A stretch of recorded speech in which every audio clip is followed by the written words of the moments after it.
Here we go.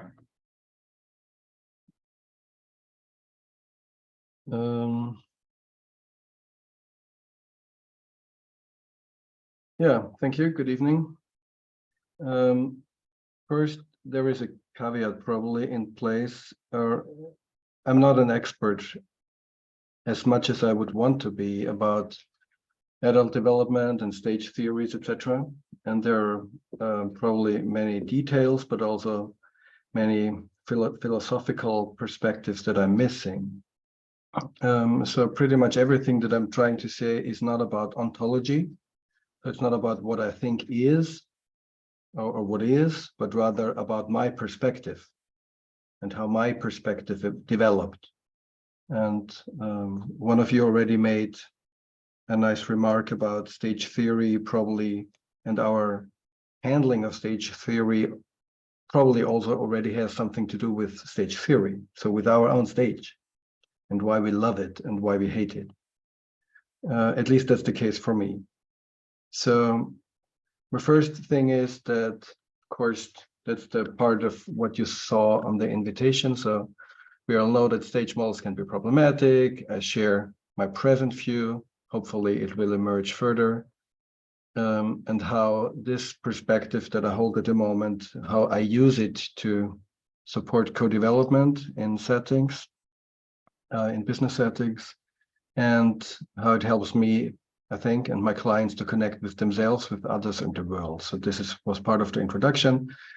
And I will share, on the one hand, some abstract considerations and also what I call the elements. So this is one of what I call it a simple model that I'm using with clients that is non-hierarchical, or you can read it as non-hierarchical. So I will come to this later.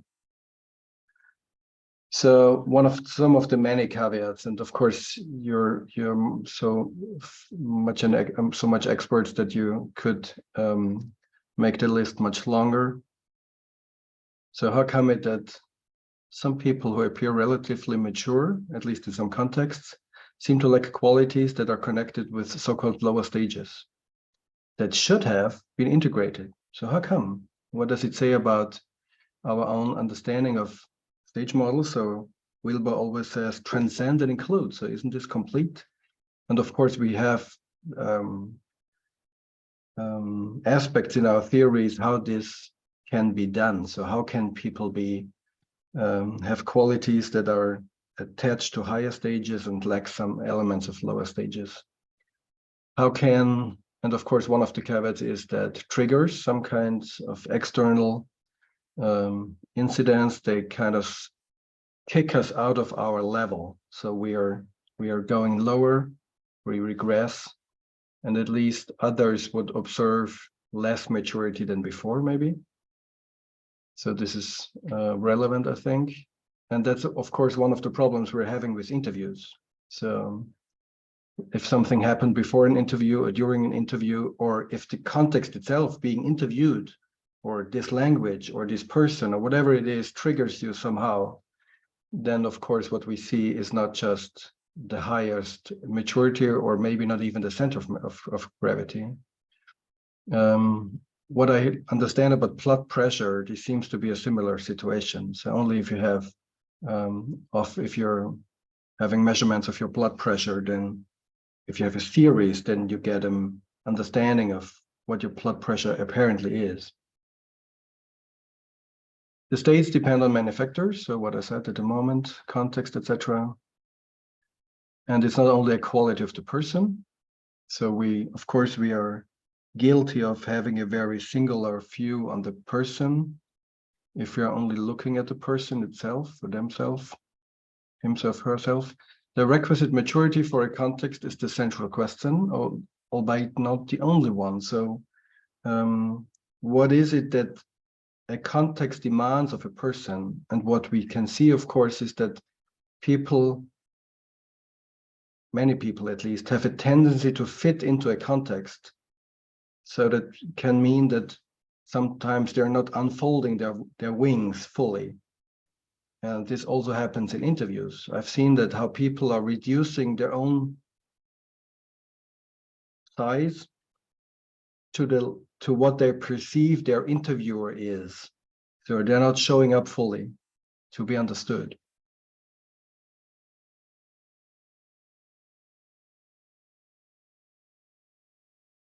And of course, worldview, milieu, cultural, gender, etc. assumptions, they are baked into the models.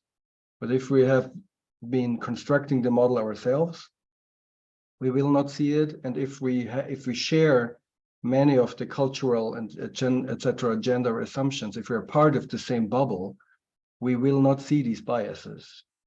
And I think this is one of the many important contributions of indigenous people or people with indigenous background and perspectives, how they with maybe fresh eyes or at least other perspectives look at our stage models, and they find things as maybe not so normal or natural that we would think is normal and natural. So these assumptions are baked into the models. Of course, everybody says, oh, the worth of a person, so the value of a person is not connected with the question of maturity, but the moment you talk about a context and what would you need, what qualities you need, suddenly again you are in the value discussion. So that's very tricky, I think, in the discourse about stage models. And of course, this is my private personal hypothesis. I think that the question of value stages, so what I call spiral dynamics, subtracting cognitive, socio-emotional, probably moral also, can be better seen as a state change. So we have seen this in societies, in cultures, in families, etc., that these are more like weather changes and not so much a linear ascending. And what we have seen in the Western world as ascending can be also seen as having a relatively stable world where values could go higher, as far as the models call them higher. So these are some of my caveats about these questions. I'm coming now more to the core. So this is what I call stages of stages. And you see the smile here. So one of the first things is that we wake up and say, oh, we are all the same, of course. And when they say we are the same, they seem to be saying, you are like me. So I assume that you are like me, until we realize that you're different somehow. And so one is right and the others are wrong. And either I'm saying I'm right and you're wrong, or some kind of leader or some kind of figure, he or she's right, but the others are wrong. And then there's one right form to mature. So suddenly we have a linear ladder, one ladder. And then we come to a phase, maybe what I've seen is then suddenly people say, oh, ladders are bad. We are only different. So we are different types, what Wilber would call types. And then people would say, well, maybe we are maturing as different types. So I'm not sure if you have seen that, and I've looking for it and found it and constructed it myself. So let's take the Enneagram with the 9 types, and then how is each Enneagram type maturing? And I'm not sure if you have it. I had it and still have it. It's part of me. When I see these wonderful tables, 9 Enneagram types, and all the ladders up there, and maybe even aspect number 6 here, we're maturing as different, types, should it be, on different lines. So suddenly you have a 3D matrix. Oh, this is so wonderful. This is gorgeous. I have a sensual excitement when I see this wonderful, complex, but somehow complete models that give me a handle on this complex world. So it feels so complex, but it somehow is linear. But it gives me a feeling of excitement. And of course, at least I, in the end, had a feeling of maybe there's more. And now what I want to share is a form how I'm using it. And I will say something again about my understanding later. So I think at the moment, hopefully, I think I'm at what I call here 7. So maturity as grades of dynamic balances. So what is it that I'm referring to? So it's not more is better, and a model where it's more or less impossible to say I am or you are on a stage. This is what I was looking for. And what you can see here, and easily you can detect the colors of spiral dynamics. What I'm saying here, there is each color, and you can have too much red or not enough red, too much blue and not enough blue. And of course, you could say there is a hierarchy of blue, orange, green, etc. But the way I'm using this with my customers, they're realizing that these colors, these ingredients, like if you're cooking something, you have salt and whatever, meat and pepper, etc., that these ingredients, you can make a hierarchy, but the question is not the hierarchy. The question is, do we have enough of it or maybe too much? Is there too much salt or not enough salt, or just the right flavor for what we want here? So this is the maybe a simplistic way of turning it by 90 degrees if you want. So I'm saying, do we have enough? Do we have too much of something? And so you see maybe the frame I was drawing around the balanced in the middle. And the frame, then sometimes I'm saying, so this is what some people call integral. And of course, the experts would criticize me for making it much too simple, because integral is not just the sum of the balances and it's much more, etc.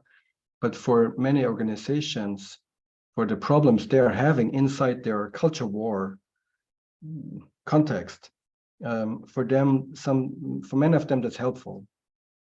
So what many, for example, have is they had a phase of bluish DNA, starting with bluish DNA. Then came an orange phase. The blue was pushed to the background, and now they had a lot of orange in the system. Quality management, project management, KPIs, whatever. And now beginning of greenish things in there with all kinds of wonderful aspects. But then now there have some people who have reddish elements, if you would call them reddish. So they are not caring for social norms. They are taking a lot of space, whatever it is. But leadership is not able to hold it. And now they're kind of struggling. And the greenish people would say, well, everybody has the same value and let's talk together and everything can be solved. And the orange people would say, well, we need more of quality management, etc., and these instruments, etc., etc. And they'll realize maybe, what is red really? Is red something that only people are having, or does an organization itself also need some red? And what is red? And so it's not about, is red better than blue or something? So rather, how much salt, pepper, whatever is it that we need? And of course, I'm not trying to push these containers onto my customers pre-filled. So the discourse is open. I'm filling these containers, these colors or whatever I'm drawing with them. So I'm rather holding you know these empty frameworks where the salt crystals are forming inside the frames? So the crystallizing, so I'm using these light structures as crystal structures for crystals to form, so that they can develop their language, their culture, their whatever, so that they can make better distinctions. So that's the simple version. And now I come to the way how my perspective on even on this, what I just showed, changed or developed. So I definitely had a phase when I believed one model, whatever it is, and I conveyed it at different places, regardless if they wanted to hear it, if they could understand it, whatever. Then I came to a phase of, I believe one model privately. So this is the real model. This is how it is. And then, but for the people, in brackets, for the dumb people or for the whatever people, they are not so literate or whatever it is. So I was watering down the models or using their metaphors. So I was more or less, you could say, manipulating people, or I was kind of making other versions of my reality. And then I no longer believe one model, rather use different concepts to explain in parallel. So what I did then is, I told my customers, you know, there's not just one model, but there is this model and this model and this model. And I was pushing at least 5 models at them at the same time, because I wanted to be transparent and I wanted to be, I don't know, whatever it is. So not just manipulating them, but you can imagine my poor customers, they were quite irritated and even more at loss, and they just picked one model or nothing. And now I think I no longer believe really in a model as ontology. So it's hard for me to believe anything anymore. So it's like seeing the stories evolving and ending in the front of my mind. So it's hard to me to believe really anything. But I use these models for myself to make some kind of sense what's happening, and I use these mice that are appearing and running along my mind and then going away. I use these mice, these stories, as indicators, as hints about my own shadows, about my biases, about my state, because I cannot see my biases and my state myself. But these stories that come up very often help me to diagnose myself better. So when I judge people as, oh, he has or she has too much red. Oh, what's my state now? So it helps my own inner coach to observe myself a bit better. So that's the abstract considerations, and I'm waiting for and a bit afraid of the of the resonance that I will be getting.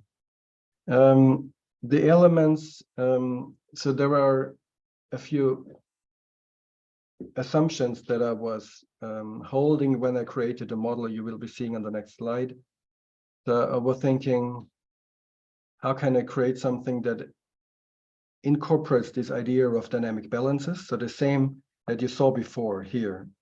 So this is just horrible. If you look at it, there's no story in it. It's, for some people, that's wonderful, so I like it.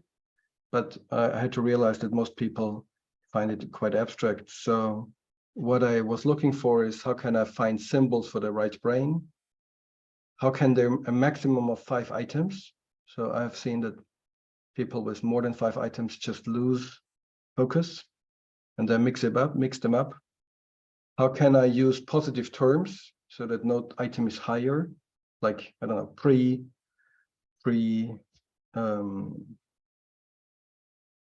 what's call it? Pre-rational, trans-rational or something. Pre-conventional, post-conventional.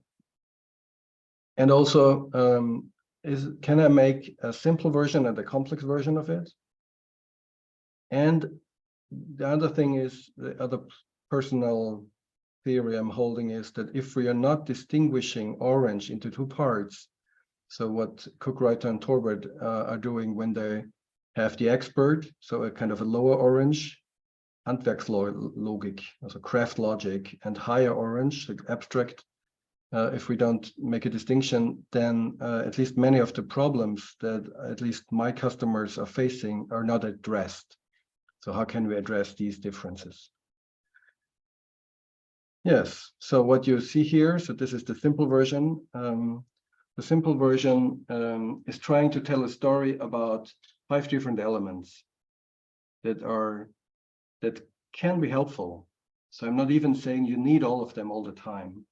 I'm just saying, when you look at your context, at your situation, what is it that is maybe here, or maybe not enough available, or maybe too much available? So the one thing is about being and becoming a part. So, and when we say part, of course, our mind, our language mind automatically complements the sentence and says part, a part of a whole. So part and whole is here what I'm trying to start here. So being part of a whole. And the idea, the story about the tree, of course, that the tree is a whole and has parts, but the tree also is a part, being a part of many wholes. So you can see here, if you want, the simple context logic, or the context quadrant of the dialectical quadrants, but I'm trying to make it a story and not to lead people into their mind too much. The second one is about being and becoming active. So this would be the expert logic, the lower orange logic. And I was looking for quite some time for a good symbol, and maybe you come up with a better one. So I was looking for something that is also part of nature, but that is something, so when nature can still be seen, at the same time, it's clear that this is no longer raw nature, but humans did something with it. So this craftswoman logic is visible. So this is why I came up with the idea of a stone wall. So stones that can be found in nature, but we did something with it. The next one is becoming free. So what you see here should be a flame. And being free, meaning we use rationality to burn away what is mythical thinking or what is too much limited to what the eye can see. So what is it that is our inner freedom? And the philosophy that I had in mind when I tried to compose this becoming free is Stoicism. So what you read when you read Seneca and Marco Aurel, these people. So this is what I had in mind here. So it's really a form of higher rationality. The next one in the circle, in this half circle, is becoming fluid. And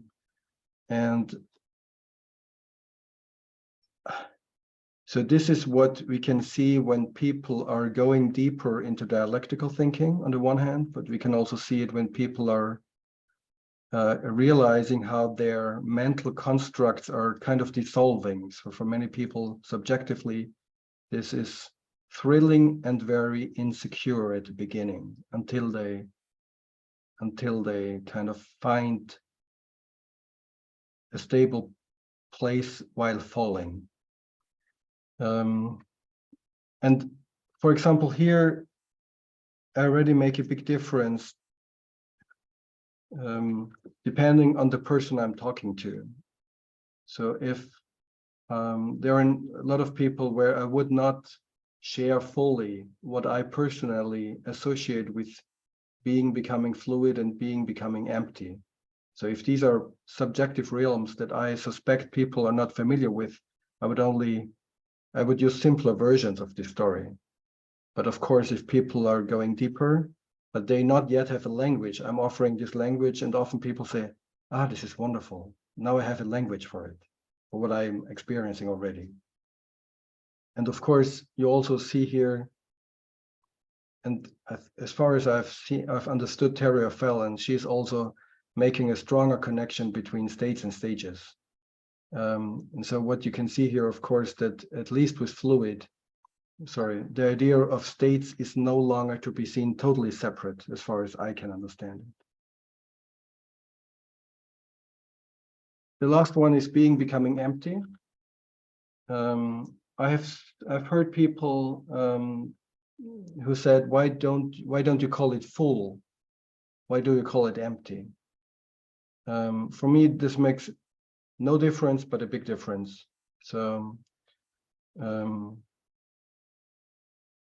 I associate with Tao or other spiritual systems. And I also I thought it is important not to use it as a fifth element in the circle, the half circle, but to put it into the middle. So it's kind of the ending of the models or the ending of the other things, but it depends on the situation where I am here. So if you see it like this, you can tell the story as if these 4 or 5 elements are beside each other. So it's like a game or like a balancing system, like you have in the old stereo players, the music players, where you can adjust your the quality of your sound. Or sometimes I'm using also the metaphor of people adjusting the colors on their screens. So where they have these equalizers to adjust the colors. But for those of us and who are familiar with Cook Reuter's work, you're familiar with this half circle that she did in drawing these different stages. So this is for those who are familiar with this drawing, this can be a connection if you want. So this would be the simple version. And now here comes the correlation with what you saw at the beginning in this linear table is -2, -1, 0, -1, -2. So here it's not enough or too much. And on the outside, it would be too much, and then the inside, it would be not enough. So again, part, active, free would be the balanced thing. But if you're not part, then you can be isolated because you're not connected. But if you're too much part, you're so much under a social spell that you do not feel yourself as an individual. So if you're only a part and not an individual, that's too much in this language here. That's the same for being active. So if you're not enough active, then you're passive, but it could be that you're busy. So you're only active all the time. The same for becoming free. So if you're too much, if you're not enough free, you're entangled. So you're kind of not free, but it could be that you're disconnected. And of course, you see quickly how isolated and disconnected are kind of opposite, parallel with entangled and under a social spell. So people say, isn't this the same? And you say, yes, it's the same, and it's not the same. And then dialogue starts. The same with becoming fluid. So if you're not enough fluid, you're linear. If you're too much fluid, you can be quite confused for yourself and for others. I did not use too much and not enough for empty. Didn't find it helpful here. Yeah, it's just a personal decision maybe. But I think there is a philosophy behind, but that's just my private philosophy here. What I did and what you would find here on the slides, I will share the slides in a minute, but also what you find on my website, Mind Openers, or mindopening.net, is I did a small story about a person coming to a house, an old house of the grandparents, and there the person is sleeping, and half sleeping, half dreaming. The person starts talking, or the tree starts talking with the person. So this is the dialogue with the tree. And next day, the person talks to the stone wall, and next day to the fire, and next day to the water, and next day to the empty bowl. So that's the idea of having a story. And what I realized is that there are people who find these stories easier accessible than my explanations, although I wrote the story. But just because it was a story, there was another connection. So this is why I did it this way. So I'm stopping the sharing. I'm not saying, again, that the way I'm doing this with these balances, that this is ontologically correct. But for me, at least, it helped me again and again to find a way to communicate with people without having these awful tensions about who is where and who is higher and lower and on which stage are you, etc. And I'm not saying that there are situations probably where this can be helpful, but at least for my context, at the moment, I don't have any context where I would need the idea of a person being on a stage. But I have a lot of contexts where we need a rebalancing of different elements. So far from my side, thanks a lot. Handing over to you, Bernadette. Thank you.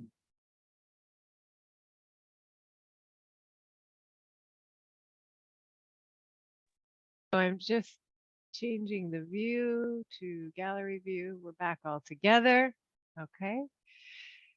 So we didn't really, talk about what would come next other than, hang on. Yeah. Thank you, Bernhard. Wonderful. I do feel more expanded. So let's organically decide where we want to go from here. Maybe just sort of a popcorn, comments, reflections, questions, and we'll go from there. You can unmute and just speak. And if someone else is speaking and you really have something also, you can use the raise your hand function in the reactions, and that way we can track who wants to speak without speaking over each other. Casper. Thank you, Bernhard. Very interesting. Can you elaborate a little bit about the context, a typical context you're applying this? Is this a coaching 101, or is this in a group? Can you elaborate a little bit, sort of a business because you talked about when I talk to people, blah, blah, blah. What is the context there? So the pragmatic outer world. So that I would like to connect these two worlds a little bit. Yeah. That would be my question. Brenda, do you want to have question answer, or should we collect? Let's do question answer for flow. Okay. Yeah. Thank you. Okay. So there are different situations that I have in mind, or that repeat themselves. So one would be that one person is sitting together with me, talking about themselves as they are evolving as leaders, for example. And sometimes they are very proud of a stage jump they made. So from, I don't know, repeating what others were saying to now having my own opinion, or from being so passive to now being active, etc. And then they come to a point where they're saying, but somehow something is not working. So, and then my assumption sometimes is, could it be that their strength, so what they found as being proud of, that their strength is at the same time causing a blocking? And of course, I hope that I'm not saying, well, you're wrong or whatever, etc., but rather, how beautiful. So you're complementing, you're filling your page. So like one by one, you're adding quality to your thing. What else could be there? Etc., etc. And could it be that there is too much salt here in one situation? So what else would be necessary in this situation? So rather than saying you need to go to the next stage or something, or even some people. So of course, somebody said at the beginning, I think, oh, it was before, immunity to change. So what we are often seeing, of course, how people are held back by old stories that are holding them back to be more fire, to be more Stonewall, to be more whatever. And if a person is open for this, being held back and inner voices, etc., that's wonderful. But very often people are not, or at least my assumption is that they are not. So I'm using stories and these colors and the drawings. So for a person about her own development, that's one part. Another part would be a person or a team talking about a system and how the system, the whole organization or whatever, let's say the whole organization, how this organization has been evolving. Now the contexts are changing. They're having problems in the outside relations or in the inside relations. New people are coming in to the system, generation, X, Y, Z, and now we have tensions here. Again, how can we stay away from these too simple stories that are just producing opposites and unnecessary polarities? So how can we make it complementing each other, and too much, not enough, So this very often gives people a place. It's also maybe part of my inner, maybe too simple belief that pretty much everything has a space in the system. The question is where you put it, like in a constellation. So I'm trying not to push anything out of the constellation, rather to give it a better place here. Was this okay, Casper? Thank you. So Ka. Thank you. I'm curious about the elements, like how did they come into being? What can you shine a light on your inner process of why it's these elements and where they come from and where they relate to and how you came up with them? Because I mean, there's all sorts of elemental like matrices that you could come up with, but you chose these ones. Why those, and how did you get there? Thank you.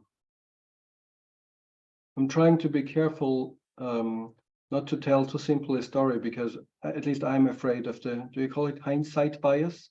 So in hindsight, you're constructing a nice story about how you invented it, but it was totally different.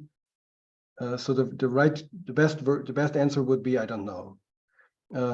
but what I think I did is, what at least I did not do a Google search about elements, and then so this part of me would have done it, but another part didn't do it. So I did not do this. The other thing is that I was trying to observe myself explaining stages, let's call it stages, and what kind of metaphors did I use? And there was a time when I was using only derogatory, so negative metaphors for blue, for example, until I realized what a lack of so-called blue can cause in systems. And so I was searching for more positive terms. And well, this holonic idea that we find in many philosophies, also Wilbur, also in the context quadrant of Otto, was very impressive. And you have the same in Catholic theology or in other systems. And especially the idea of that something is not just a whole on, also it's not just a whole, it's also a part. So this, how's it called? Yeah, where the guy that Wilbur is also quoting about the holons. So this was the thing I think about the trees. The thing with the stone wall, I was looking a lot. I was reading a lot of Benjamin Franklin also. Oh, thank you, normally, Arthur Koestler, thank you. I was thinking and reading a lot of Benjamin Franklin. So he was for me one of the persons iconic for this being active. And of course, if you would do an assessment, probably he would assess higher than this expert logic. That's at least my assumption. But what he did, his aspects of creating things and how he was active all his life, and also his biography, etc. So he was this ideal person of using what is there and doing something with it. Probably it helps that we have a weekend house that is in the middle of nature and where all these elements are there. And so this also helped me to shape it, I think. The other thing, what I observe myself doing is there's nothing that I invent in wake states anymore, or invent or come up with. So I'm only doing it in half asleep states, and then making it better or refining it. But only these half sleep states are the states where I come up with hopefully some kind of quality stuff. Thank you. Ooh, let's just take a breath on that one. I would like let to sink in. We're going to go to Paul next, but just creating things in half waking states. Yeah. So brain states, impacting creativity. So Paul, you were next. Yeah. Yeah. Brain states influencing creativity, I think, is a good segue into my question, since we have a couple of them, and depending on if you want to go with alpha, beta, theta, and different brain waves or whatever, we have those pulsing and circling movements where we move in and out of different brain wave regions, basically, and change depending on the task we're at, depending on the dreaming, waking, sleeping state, or what's on. And my question is pointing towards the direction, because I think a natural criticism of stage theories, and that is kind of also true for the whole paradigm of integral theory, the whole paradigm of most of developmental psychology, also of metamodernism and newer kind of formulations of those ideas. They're in many domains based on growth paradigms and sometimes simplistic understandings of growth.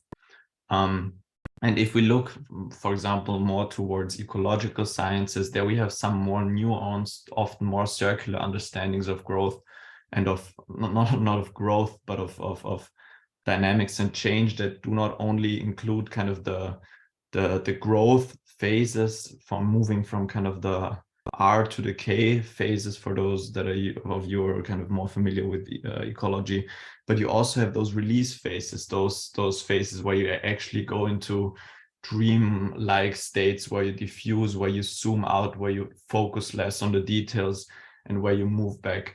And those types of experiences and states are often not very well represented in models of complexity and stage complexity, because the stage complexity is always defined in some sense through task performance or something the like. So my question, Bernhard, is something like, has this inspired you, or is that a part of what you sense as a problem in some sense? I know you've always also come through the energy lens recently to various topics, but is this implicit growth obligation or growth understanding that is there in developmental psychology, that is there in integral and metamodernism and so on, is that a part of what you're doing there in some sense? And if not, is that something that feels vital and potent, where a lot could be discovered? Because that's currently my perspective. So that's what I'm putting in the room. Thanks in advance.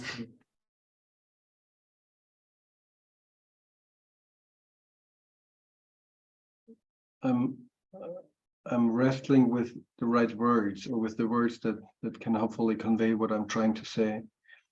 One of the questions that I was using with which metaphors to use was, which is a metaphor that represents the question of building up or letting go. And so a tree is growing, it's getting more, and the stone wall is getting more solid. But again, fire has both qualities. So fire can dissolve or it can make harder. So it is both. But then with fluid and empty, it's letting go. So I was trying to integrate this this mechanism. And if you want, you can also, I was working a lot with the medicine wheel, which is also having this cycle of building up and dissolving again. So for me, this is central. At the same time, I'm really careful whom to talk about this, because there are so many people who cannot connect or do not want to connect and find it threatening even. And there is one person I want to really be grateful for, which is Tom Murray. You may be familiar with him. So Tom Murray, and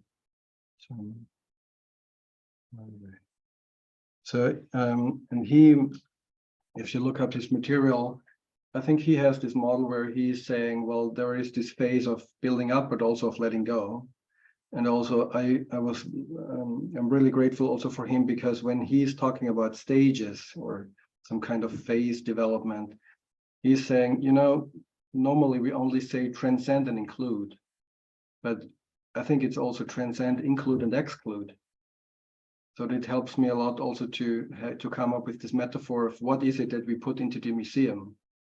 So which was part of our history, maybe proud, maybe not so proud, but it's no longer part of what we want to have in our phenotype here. The personal thing, and for me as a person, for me as a coach, but also as a consultant, as long as you have fear in the system, it's pretty much impossible to let go of anything. So then they are kind of stuck in the middle of of orange.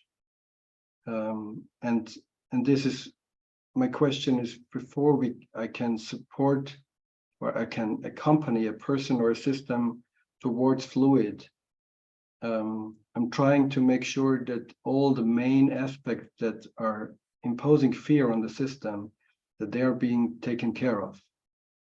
Because otherwise, I have experienced that this can be quite violent, what I'm doing. I'm kind of dragging people into a lion's cage or something. So of course, they're afraid.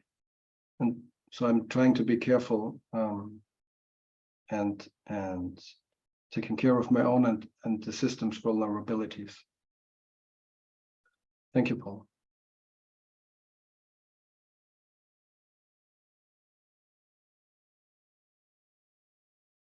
Ted, yeah. I think Vitaly wanted to speak. Vitaly was next. Okay.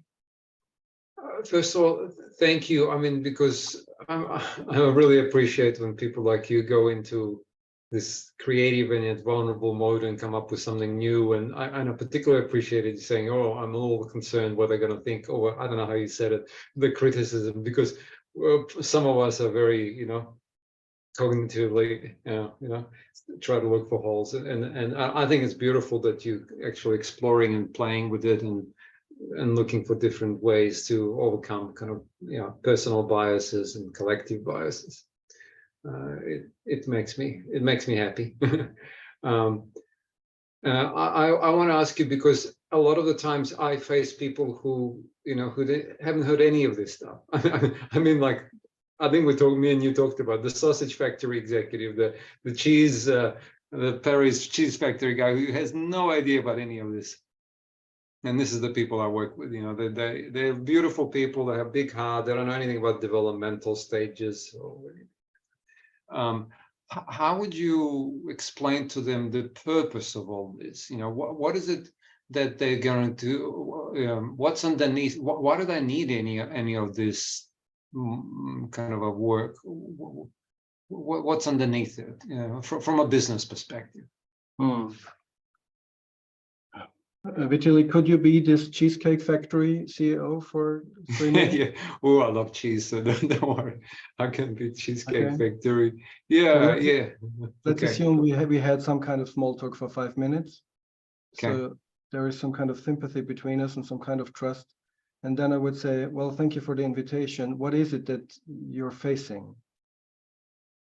Yeah, and it's usually the usual, huge fluidity, huge environment, huge changes in my environment, COVID, a lot of pressure on finding people, conflict within the company, or old versus new, old guy trying to put pressure on the new guy, and I'm just a small guy. I actually never signed up for this. I mean, I inherited this factory from my father, and I just like cheese. I don't actually know how to run companies like that. So that's typically the story again.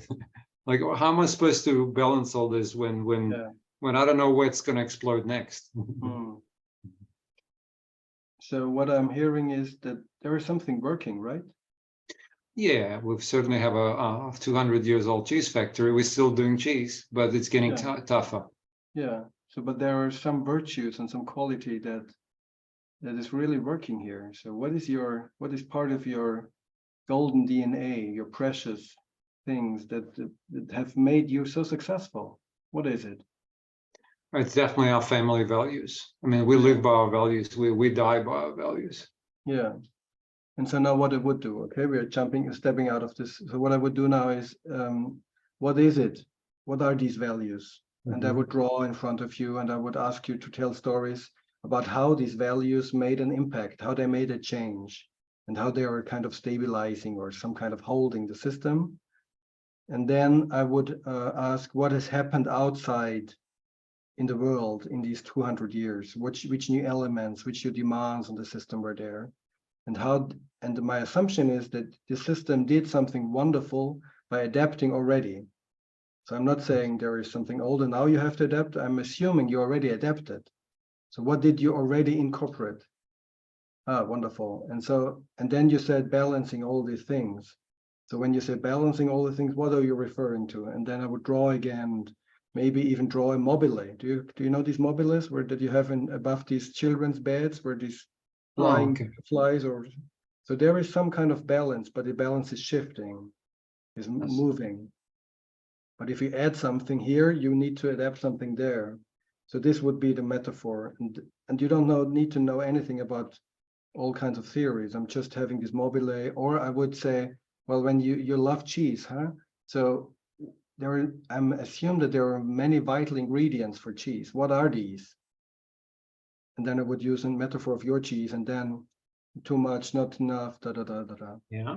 So this is how I would try to use your world and your metaphors. But I'm sure we're doing this all the time. So, but this is my simple way how I'm trying to do this.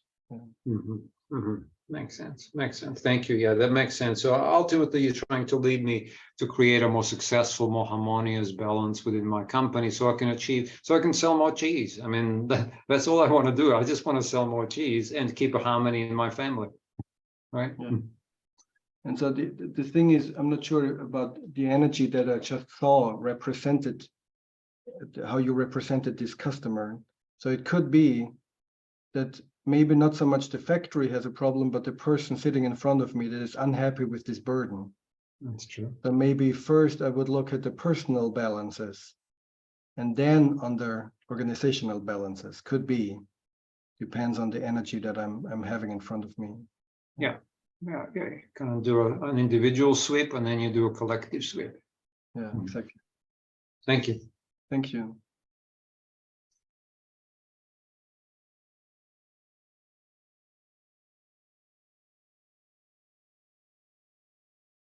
Go ahead, you Jed. unmute? I will unmute you. There we go. Got it. Thanks. I guess what I want to just make some comments here. My observation, I guess I just kind of want to put out my view, my version of a holistic view of all of this, which is that there is both growth, which implies change and implies hierarchy of some sort on some level. Something is changing, and we can decide whether it's changing in a direction that we think is good or more whole or more evolved or more unfolded with our personal qualities. But I think that holding both evolution and stage theories, as well as theories that are not oriented toward stages, I think it's the only way.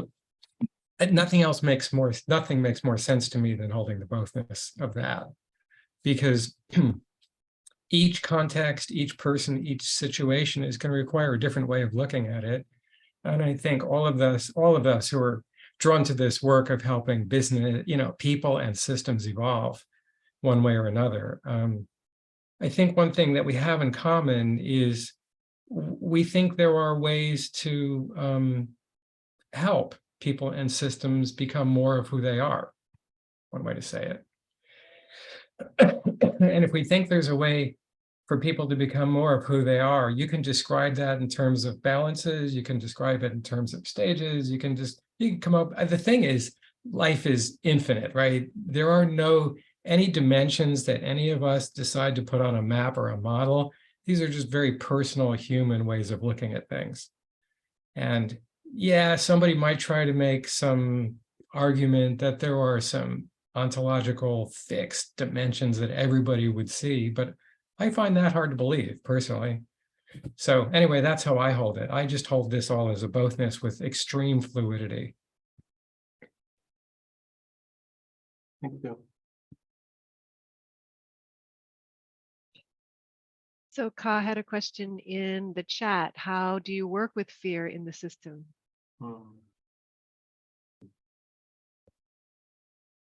How many hours do we have?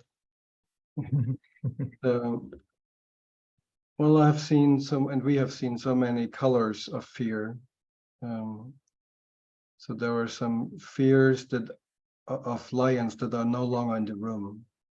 And it could be that the lion is part of a personal history or part of a organizational history, but the lion is no longer here. But the tension is still in the body. But there are other forms of fear where the fear is real and it's legitimate, because there are psychopaths in the system, or there are insecure dynamics in the system, etc., violent dynamics. And I hopefully now am more aware of these distinctions between past or present, legitimate. So there's really something here or not here, but also to be respectful of the lion fear because the lion in the body, for the body, the lion is real. So how not to be disrespectful or to be, I don't know, have enough awe of what people are really experiencing.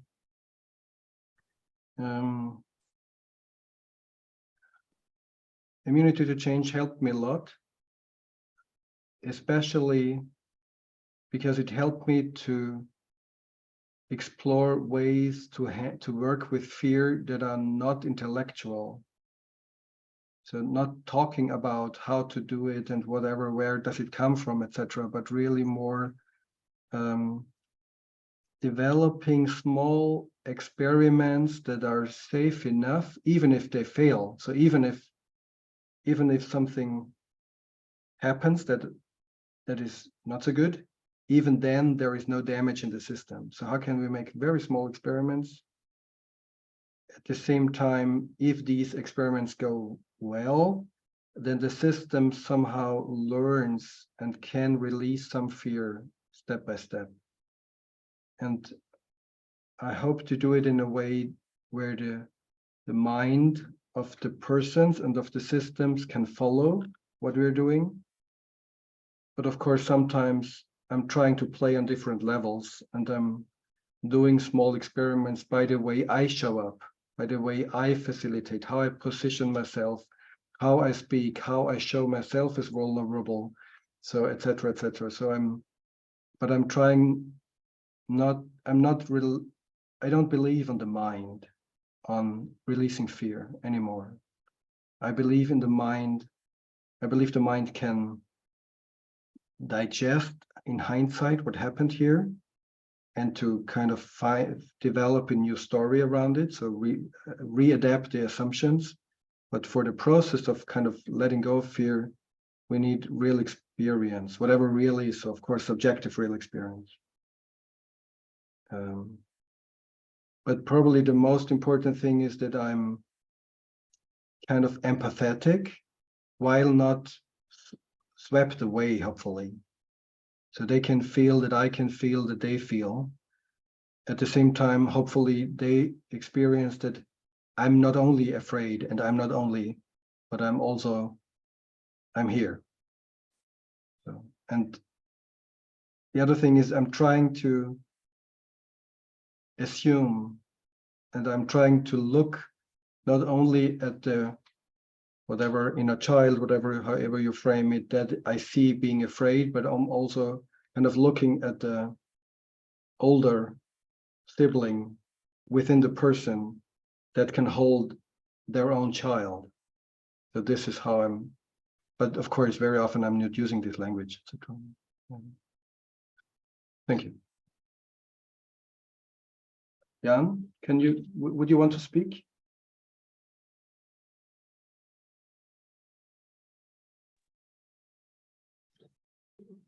I had more specific questions. I was thinking through the elements model, and if I understand it well, what you're advocating is balanced choice, a conscious choice. And I was wondering if you see specific context conditions that enable people functioning in a social context to come to those balanced choices, and which would they be, both at for example, the team level or the even organizational setup level, eventually in structures in organizations, because I feel that a lot of, and it was the initial question that you put in your first slide, how does it come that that some people appear as relatively mature but lack qualities that are not connected, that have still qualities connected with lower stages? And my feeling is that it has to do with the type of team dialogue and blind spots in those dialogues. So that's the background for my questions on the conditions that you could create team-wise or organizational-wise, so that people can step into their own developmental process. Yeah, beautiful. And hopefully invite each of us to step into this dialogue, because of course I'm only sharing the small things that I'm trying to do here. So what helped me, I don't think that I came up with this phrase or with this metaphor, but what I'm using a lot, and which is creating some kind of resonance, is the metaphor of a system's body language. So this the body language of an organization. So what is a system doing by itself? Not what is it talking about? So what's the body language of a system? So the parking lots in front of the door, are they numbered and belong to the CEOs, etc., or to the guests, or to whatever?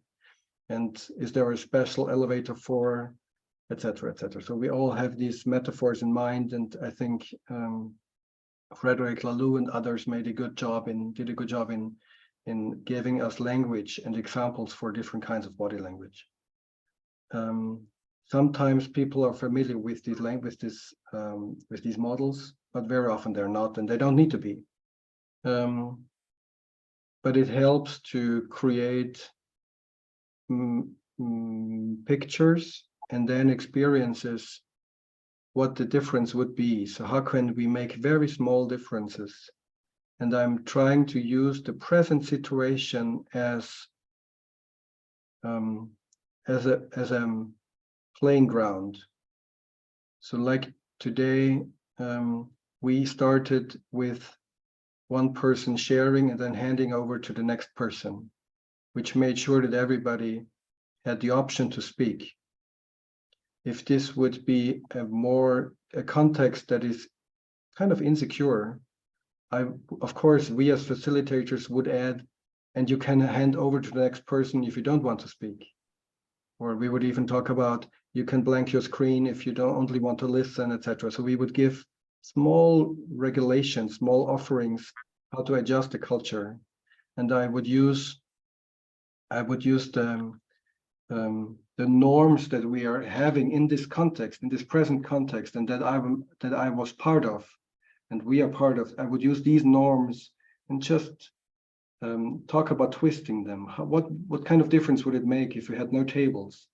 What kind of difference would it make if we had not just coffee, but if we had a longer break, a shorter break, if we had computers here, etc., etc.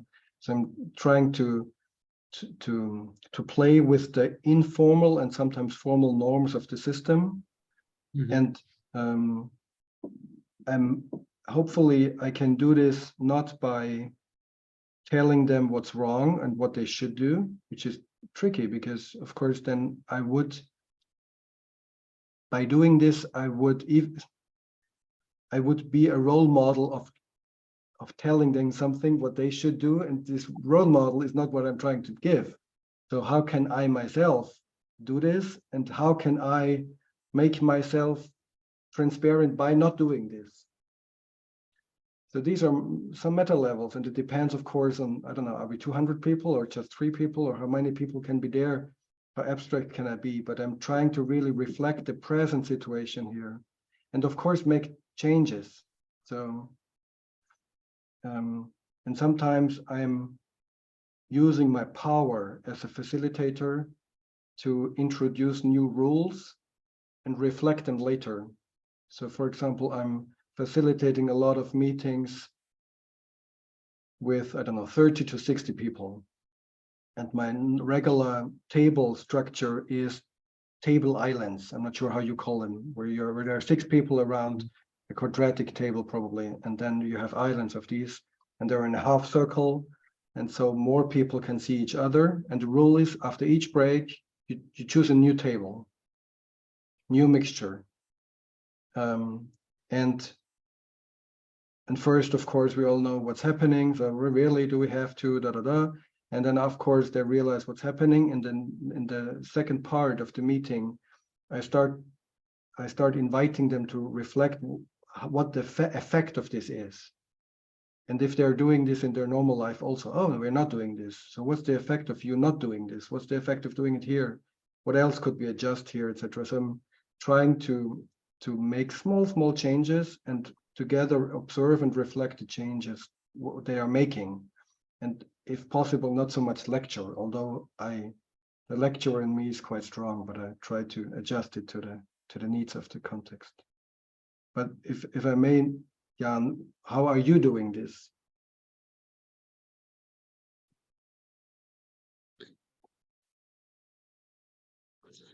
I'll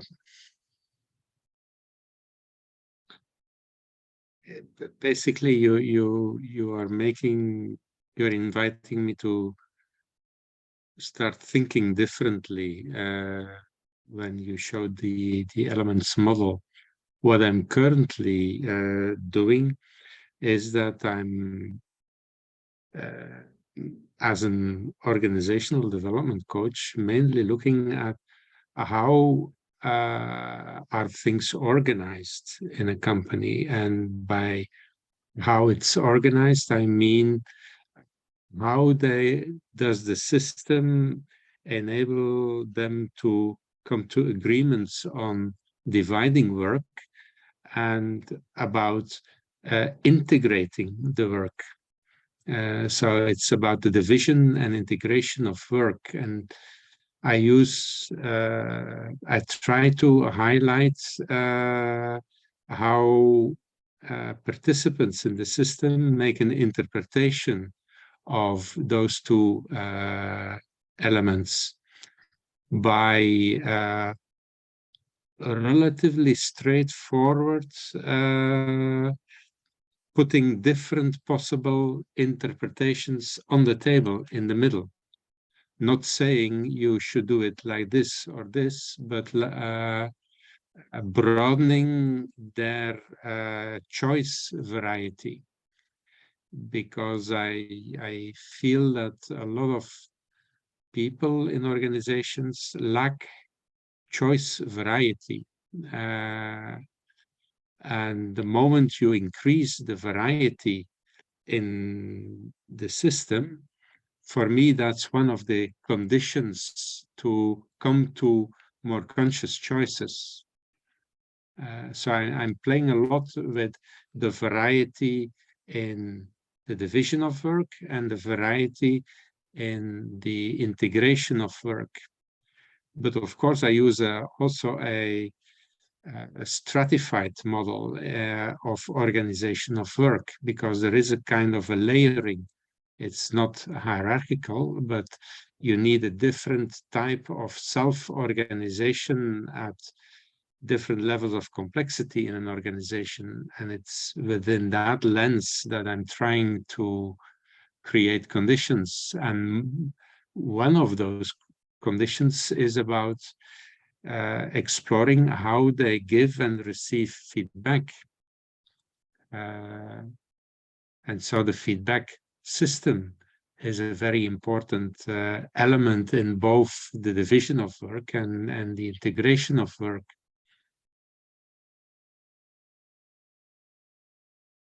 So these are the categories I'm currently using, but I'm aware that they are not, they do not give answers to everything. Thank you, Jan. Thank you. So we have about 10 minutes left, and I would like to hear from everyone before we leave the room. So we're going to go around one more time. How you're leaving tonight and any lingering thoughts or questions. Yeah, Bernhard. I have a question, and it's maybe it's related, but maybe there is no relation. But I would ask a question. Is it okay to maybe if people want to respond? So you have seen probably and experienced ChatGPT, so this huge language model, end of November, and it has so many mistakes, and you can trick it to doing a lot of foolish stuff. But it's at the same time, I think if you could do a quite interesting cognitive assessment with it. And so what I see in many contexts is not only excitement or horrible, but also what I'm observing is how also in spiritual circles or people are thinking, well, what's human now? What is human? What is a man? What is a woman? What is a human? if not his mind, because we have been thinking about the mind is so special about humans, you know, in contrast to animals, for example. And now I see how we are having a parallel narrative. So originally God was everything we couldn't explain, but now we can explain more and more, and now God is kind of diminished. And there was the human, and he or she is so wonderful cognitively, and now AI can even more and more, can do more and more. And so what is left now? So we were thinking about creativity is only human. Now we can see Dali and all these things, they seem quite creative. So what is left? And there is thank you, Bernhard. So my question is, would you be interested to talk about this? And also the question of maybe the opportunity we are having here as adult development people to support individuals and systems to explore minds in ways that will be even more valuable in the future, in times where AI is covering the more basic language structures. So Okay, so I'm putting the question in the chat and see if I've captured it. I'm sorry, I was left. So yeah, this would be my question. I think you heard it. And if you want, you can address it, but maybe also later. Thank you. If you want. Yeah, I mean, we're thinking about doing a sort of a discussion on that. So I think Bernhard wants to take the temperature of the room on this topic. But feel free to whatever else you want to say before you leave, if that feels really off topic for you right now. So, so let's begin. Let's go around. Reiner, we haven't heard from you. So do you want to start us? Well, I can start the closing round, yeah. I really appreciated seeing kind of the sort of deconstructed model of adult development and how it's all there while it's kind of not there at the forefront and less provocative, but more like versatile in the hands of a deep practitioner like Bernhard. So I was really fascinated. And I was really curious tonight and just happy listening also the dialogues. So it was a good Salon evening. Thank you for that.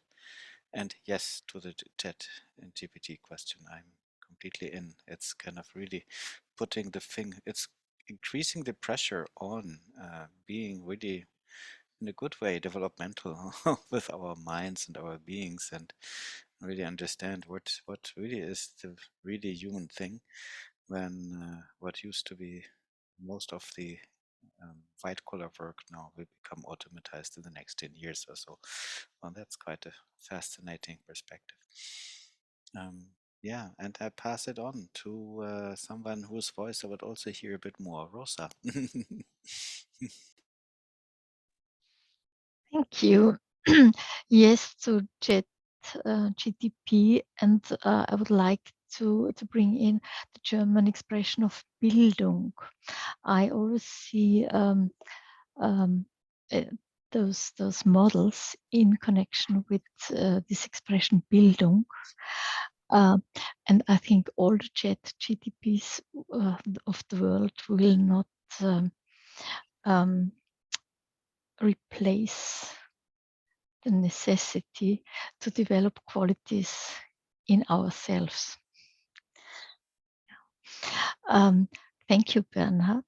I also struggled with the same problem of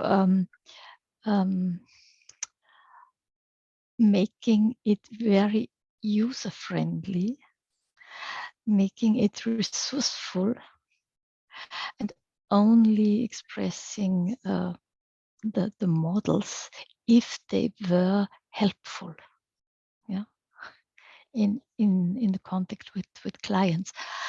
But I think it's still helpful to study the models, but to hold them very lightly.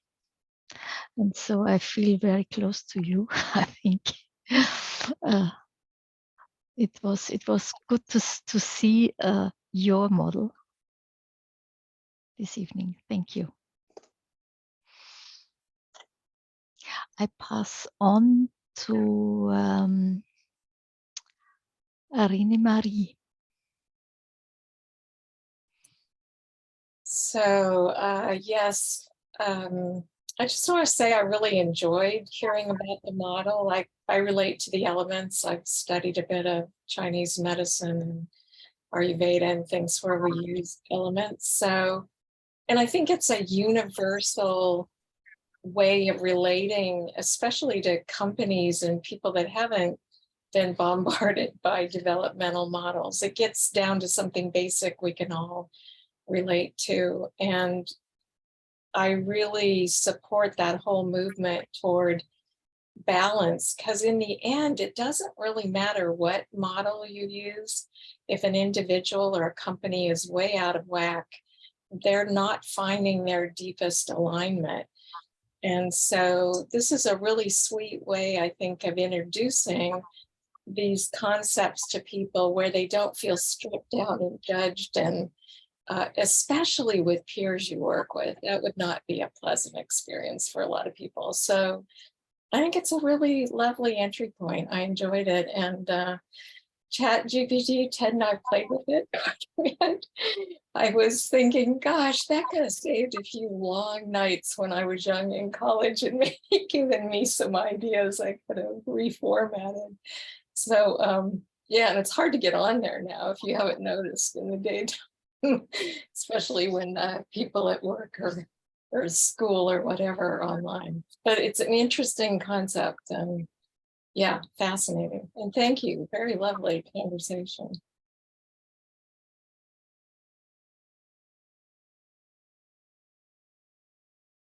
I'll pass it to Roman. Thanks. So not completely sure what to say. I tried to absorb Bernhard and not make up too many judgments and put it into a box and stuff like that. And I think, yeah, from my perspective, I would say it's useful, especially mostly it's very difficult to really differentiate what's a type, what's a state, what's a stage.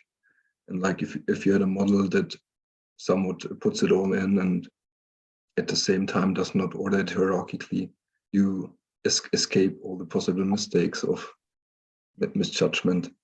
And I guess it could work very dynamically. And so I think it's a good idea. And illustrations, not the ones that I would relate to, but nice. So I think it's a good way to handle the paradox. And yes, ChatGPT, I think it's ridiculous, but it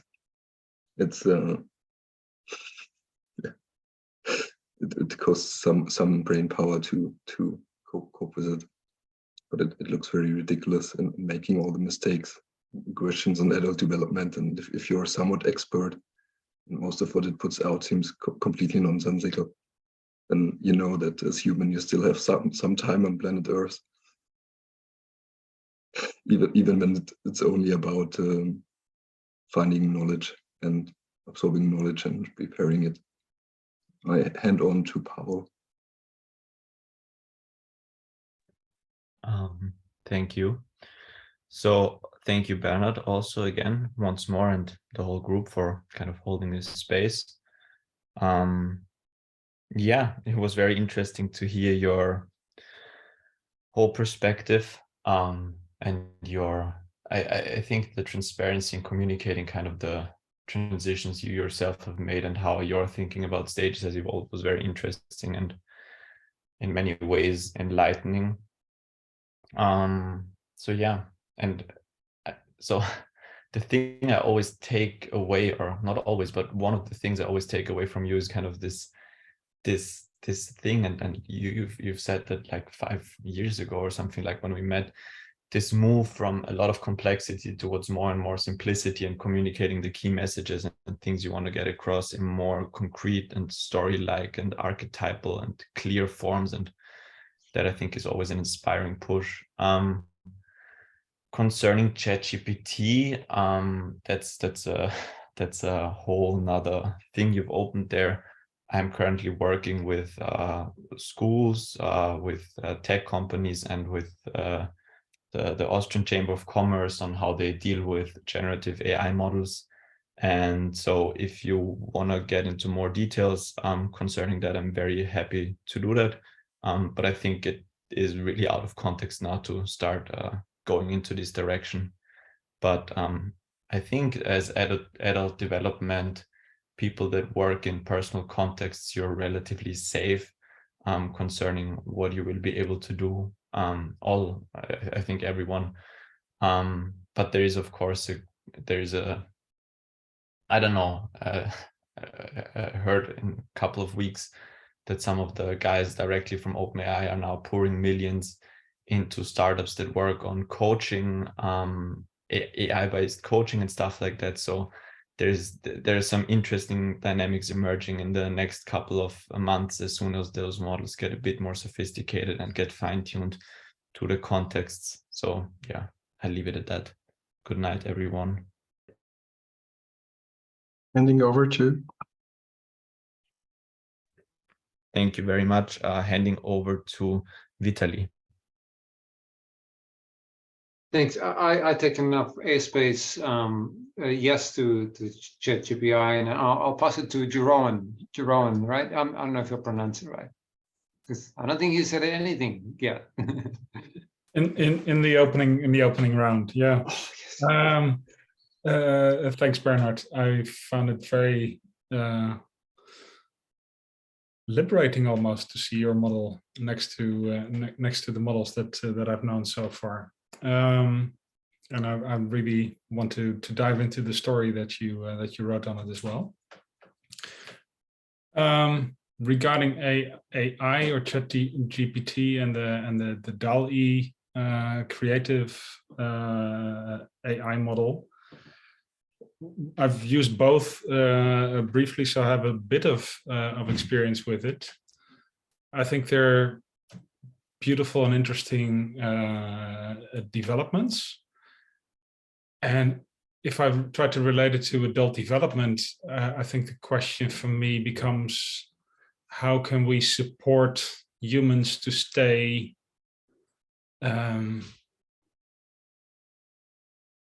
somewhat independent from it, and to be able to still make our own meaning of what the AI produces, rather than just automatically swallowing whatever comes our way. As at least at this point in time, as I understand it, AI can only make use of what has been already produced and is not able to look into the future independently, which I feel we humans can. And that for me would be one differentiation, what makes us human. Okay.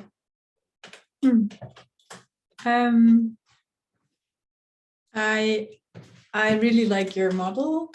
I like the balance thing. I like the non-hierarchical thing. I like the multi-layeredness of where can I like shift myself and see where I'm off or not off. And I could also, like, listening to it, I saw I tried to apply the models that I know so far and kind of see the dimensions of them in what you produced. And like with adjusting different layers, I was like, oh yeah, that I would call this and that I would call this. And so that's quite interesting. And that's where I was also interested in how did you come up with the elements, right?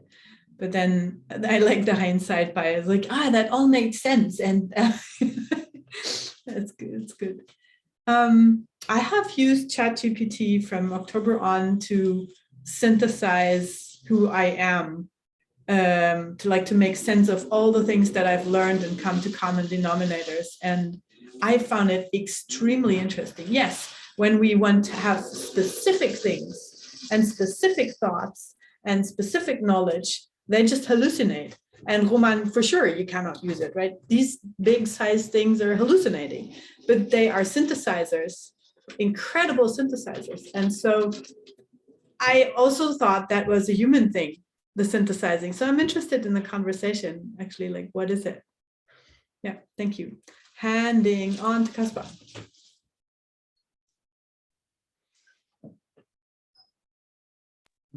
Okay, Bernhard, it was a pleasure to see you connecting with us. That was fabulous. you know, when we entered sort of the questioning session, you know, and then how you wove, you know, with each of the questioners or a story around the person who put up the question, and that was like a magician working there. It was really great. Thanks. That's, I really, das habe ich einfach genossen. I really enjoyed that. I realized, second point, I realized I'm, you know, you mentioned, you know, the colors, you know, all these color typing stuff, you know, and I refrained from learning all that stuff. So for me, it was interesting, you know, you referred it, you know, because, you know, a lot of people here, they're familiar with that, you know, but for me, well, I have heard about it, but, you know, I never learned it. So it was like, it was funny to see, you know, how you referred the color and everybody knew, but I was like, that's funny, you know, if I don't know, what do I make with the whole stuff? And I can tell you, I said at the beginning that I want to fish a lot of stuff for a current project I'm on. And I was sort of in a dreamlike version of myself, as you said, never work, you know, in the daytime kind of consciousness. And I put a whole workshop together at the site, fishing from what you were saying, what was happening here. And I would like to thank everybody for that, and particularly you, Bernhard, and Bernadette for holding and organizing this space. Thanks a lot. And I'm interested in this chat GPT conversation.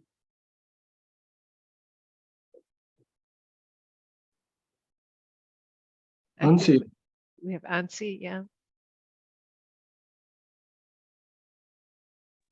Yeah, I didn't watch the whole presentation. I just came here to discuss, and few thoughts. First, about the models.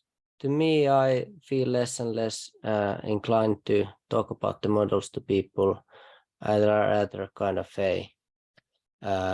do some small assessment, and then they get kind of the feeling that, oh, this describes the terrain that I am in. And when they get that experience that this is a useful map, oh, where does this come from?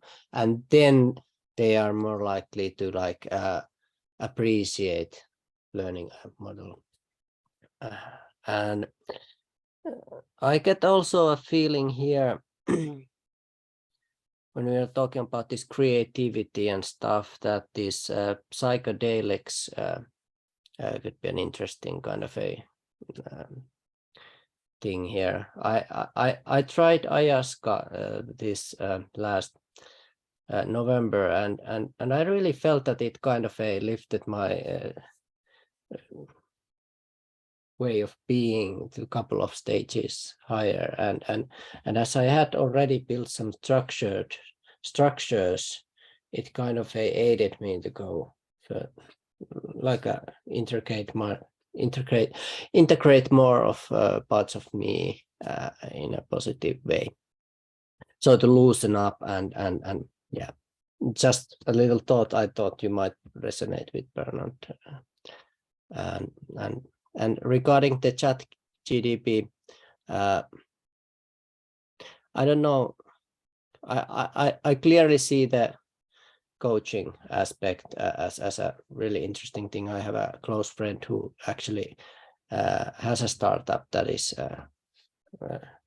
chatbot-based post coaching offers this kind of solution.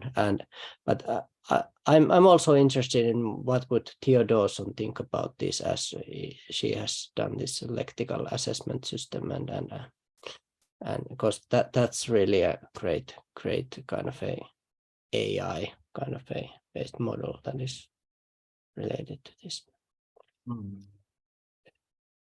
Thank you. Okay, so we're wrapping up here. Thank you. I know we went a little bit over. Apologies for that. Any closing? I'll just say for my closing, I loved the cooking more or less salt metaphor. A little more of this, a little less of that. That really stayed with me, just to name it. Bernhard, closing comments before I end the recording? Anything to say? Thank you for cooking together. Beautiful. And Jan had to leave early. He put his in the chat. Okay. And the slides, just to say logistically, the slides are not the slides, Bernhard. Like the slide link that you're putting in there for me are not the slides that you showed today. So we can check that. And also I wasn't able to grab the link for the stories portion that was in one of the slides. So if people want that, let's put that in the chat. Obviously, if you need to go, thank you, everybody. But if you want to grab those links, we'll make sure they're correct in the chat before you go. Bye, Paul. Thank you. Good night, everybody. Good night.